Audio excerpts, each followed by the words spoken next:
গত 29শে মে দেশের দক্ষিণাঞ্চলে ভয়াবহ নিম্নচাপ হয়েছে। সেই নিম্নচাপের ফলে হাজার হাজার মানুষ ক্ষতিগ্রস্ত হয়েছে, তাদের যানবাহনের ক্ষতিগ্রস্ত হয়েছে, তাদের গরু বা হাঁস মুরগি ক্ষতিগ্রস্ত হয়েছে। কিন্তু সরকারের তরফ থেকে এমন কোন উদ্যোগ ওই ক্ষতিগ্রস্ত মানুষের জন্য আমরা তা লক্ষ্য করছি না।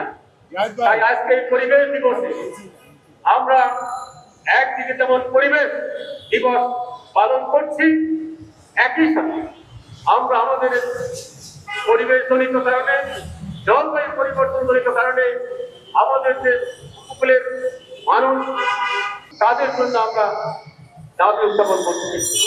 আমরা আজকে এই সমাবেশে 4টি দাবি, মূল দাবি আমরা উত্থাপন করছি।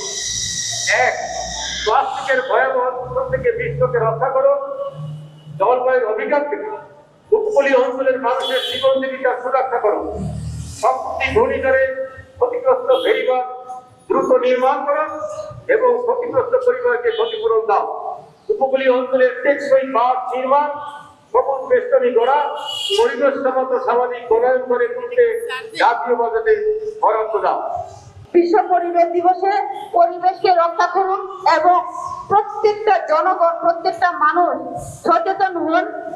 আমাদের যে পলিথিন, প্লাস্টিক, প্রত্যেকটা মানুষের সচেতনতার প্রয়োজন। আমরা এখানে সেখানে পলিথিন ফেলে দেই, বোতল ফেলে দেই, এগুলাকে এইরকম করলে একটা জমিনের মধ্যে যদি একটা পলিথিন পড়ে, সেখানে কোনো কৃষি থেকে কোনো গাছ সেখানে রোপণ করা যায় না, হয় না। এই জন্য আমি বলবো প্রত্যেকটা মানুষকে সচেতন হতে হবে।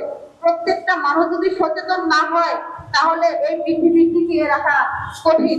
যে সমস্ত বেড়িবাঁধ ভেঙে গেছে তা দ্রুত সময়ের মধ্যে পুনর্নির্মাণ করতে হবে এবং যে সমস্ত পরিবার ক্ষতিগ্রস্ত হয়েছে সরকার তাদেরকে ক্ষতিপূরণ দেবে আমরা আশা করি। আমরা উন্নয়ন চাই, উন্নয়ন পরিকল্পনা চাই, কিন্তু পরিবেশকে রেখে, পরিবেশকে আঘাত না করে, পরিবেশের সাথে তাল মিলিয়ে আমরা উন্নয়ন করতে চাই। আমার মনে আছে আজ থেকে অনেক বছর আগে 90 দশকে যখন টাঙ্গাইল এলাকায় নদী শাসনের পরিকল্পনা গ্রহণ করেছিলেন ওয়ার্ল্ড ব্যাংকের পরামর্শে।